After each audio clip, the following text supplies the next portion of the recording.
राज्य के मुख्यमंत्री को चुनौती देता हूं, ये है सनत मल्ला का ताकत। उत्तर प्रदेश में योगी सरकार को जाके चैलेंज देना, ये है सनत मल्ला का ताकत है साथियों, ये है ताकत। किसी व्यक्ति को अगर समझना है ना, उसको किरदार को समझिएगा ना, ऑटोमेटिक पता चल जाएगा वो इंसान क्या है। इसलिए साथियों, आने वाले समय में बड़ी लड़ाई है। आप लोग बड़े संख्या में यहां आए हैं, आप सभी को धन्यवाद देता हूं। साथ ही जितने भी हमारे नेतागण हैं, आप सभी को धन्यवाद देता हूं। अब समय चला गया है, किसी के सामने में कटोरा लेकर भीख मांगने का समय जा चुका है। अगर आपके शरीर में खून है तो आप वो खून को दिखाइए और लड़िए, अपना हक अधिकार सत्ता को प्राप्त करने का काम कीजिए साथियों, करने का काम कीजिए।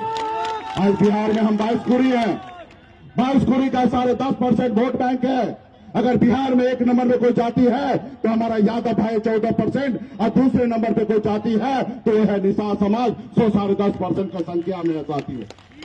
किसी को 4 पन्ने में लिख देने से क्या हम अलग हो गए? इसके भरम में नहीं रहना, इसके लिए लड़ाई नहीं लड़ना है।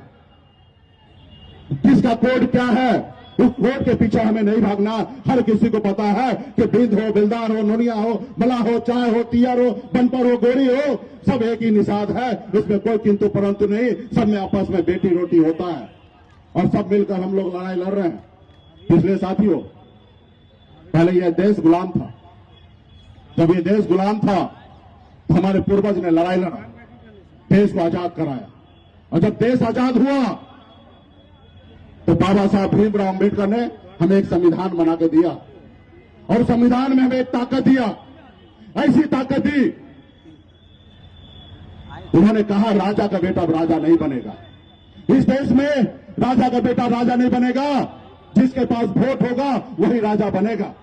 पहले ऐसा हुआ करता था कि राजा का बेटा राजा बनता था, रानी के कोख से बच्चा जन्म लेता था, वही राजा बनता था। लेकिन जब संविधान बाबा साहब ने बना के दिया, उन्होंने कहा कि जिसके पास वोट होगा वही देश का राजा होगा, चाहे वो लालू प्रसाद यादव जी हो या मुलायम सिंह यादव जी हो या बहन मायावती जी हो, अपने वोट के दम पर राज्य का मुख्यमंत्री बना साथियों, राज्य का मुख्यमंत्री बना।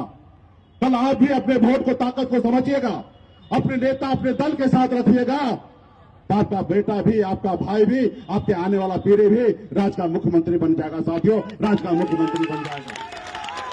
चाहे वार्ड का चुनाव हो, चाहे मुखिया का चुनाव हो या सांसद या विधायक का चुनाव हो, अपने को हमेशा चुनाव उसी को करना है जिससे आपका समाज का कल्याण होगा। आपका अपना कौन है, पराया कौन है, उसको समझना पड़ेगा, तब जाके आपका समाज आगे बढ़ेगा साथियों, तब जाके आगे बढ़ेगा। आज बिहार में हम इस मुकाम तक पहुंचे हैं, हमें किसी ने हमारा विरासत हमें नहीं दिया कि बाप दादा ने हमारे लिए पॉलिटिकल पार्टी बना के दिया। अगर दिए होते तो डायरेक्ट हम डिप्टी सीएम और मुख्यमंत्री बन जाते, लेकिन नहीं भी मिला। आज हमें संघर्ष करना पड़ रहा है। आज अगर हम संघर्ष करेंगे तब हमारे आने वाला पीढ़ी को बेगर संघर्ष किए हुए राज्य का मुख्यमंत्री बनेगा साथियों, जैसे तेजस्वी प्रसाद यादव बन गए।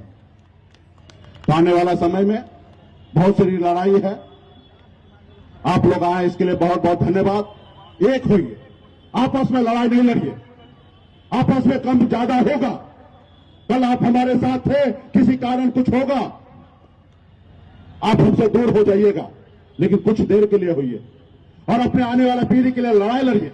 किसके घर में लड़ाई नहीं होता है, मियां बीवी में लड़ाई होता है, भाई भाई में लड़ाई होता है, लेकिन लड़ाई फिर आपस में सुलह होता है। हमें जैसे आपने निमंत्रण दिया, हमें बहुत खुशी हुआ कि आप हमारे अपने हैं। आपके हक अधिकार के लिए आप भी लड़िए, हम भी लड़ते हैं।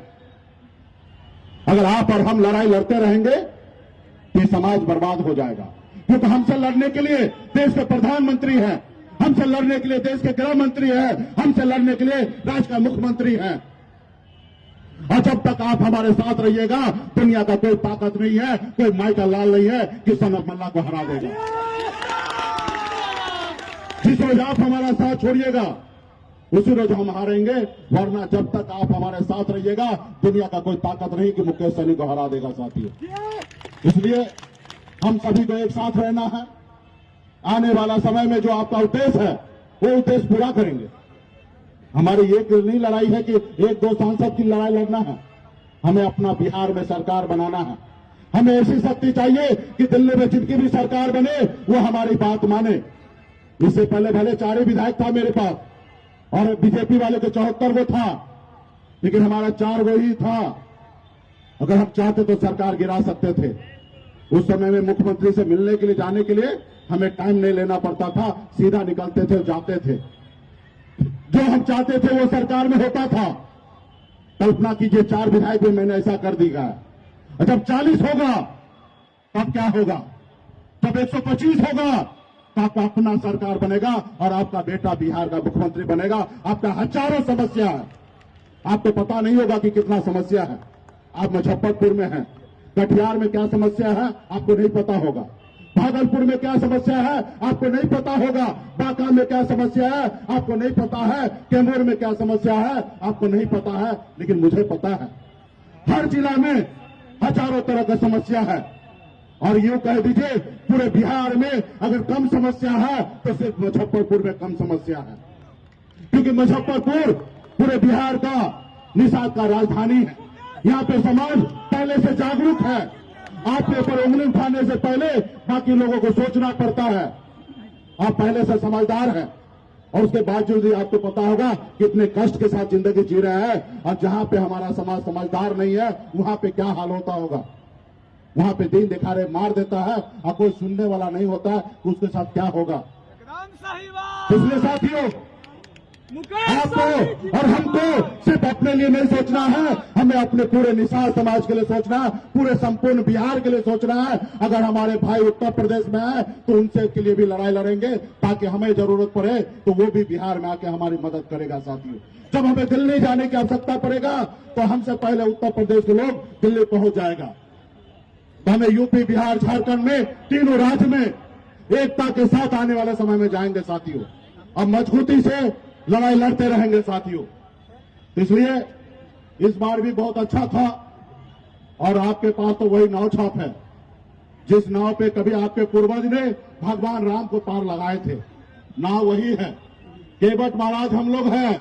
हमारी नाव पे जो बैठेगा वही पार लगेगा आने वाले समय में। जो हमारे नाव पे नहीं बैठेगा वो नाव पार नहीं होगा साथियों, नहीं पार होगा। सिर्फ जरूरी है हम सभी को एकता के साथ रहना, अपने दल, अपने पार्टी के साथ रहने का साथियों। आज भी मैं इतने बड़े मंच से मैं सभी से हाथ जोड़ के आग्रह करता हूं कि आपसे हमसे थोड़ी बहुत लड़ाई झगड़ा हुआ होगा, मैं आपसे आज भी आग्रह करता हूं, अगर आप निषाद का बेटा हैं, अगर आप दीपक हैं तो दूसरे घर में उजाला मत दीजिए, अपने वीआईपी पार्टी में आइए, वीआईपी परिवार के साथ रहिए और आने वाला समय में निषाद का घर उजाला होगा, प्रकाश मिलेगा। और जब भी समाज को अगर कल्याण होना होगा तो सिर्फ एक ही विकल्प है, वो है वीआईपी पार्टी। ताकि वीआईपी पार्टी जिंदा रहेगा तो आने वाला समय में निषाद का बेटा सपना देख सकता है मुख्यमंत्री बनने का। अगर वीआईपी पार्टी नहीं होगा तो किसी को सपना देखने का कोई अधिकार नहीं है साथियों, कोई अधिकार नहीं है, क्योंकि 75 सालों से ऐसा नहीं हुआ तो आने वाले 75 सालों से नहीं होगा। अगर 2-4 विधायक बनाए या 40 विधायक बनाएंगे तो सिर्फ एक ही है, वो वीआईपी पार्टी है। वीआईपी पार्टी ही बना सकता साथियों, वीआईपी पार्टी बना सकता। इसलिए तमाम हमारे सभी नेतागण, सभी माता बहन को, सभी हमारे नेतागण को, सभी को बहुत बहुत धन्यवाद देता हूं कि आप सभी को मजबूती से हम सब आगे बढ़ेंगे और बड़ी लड़ाई लड़ेंगे साथियों।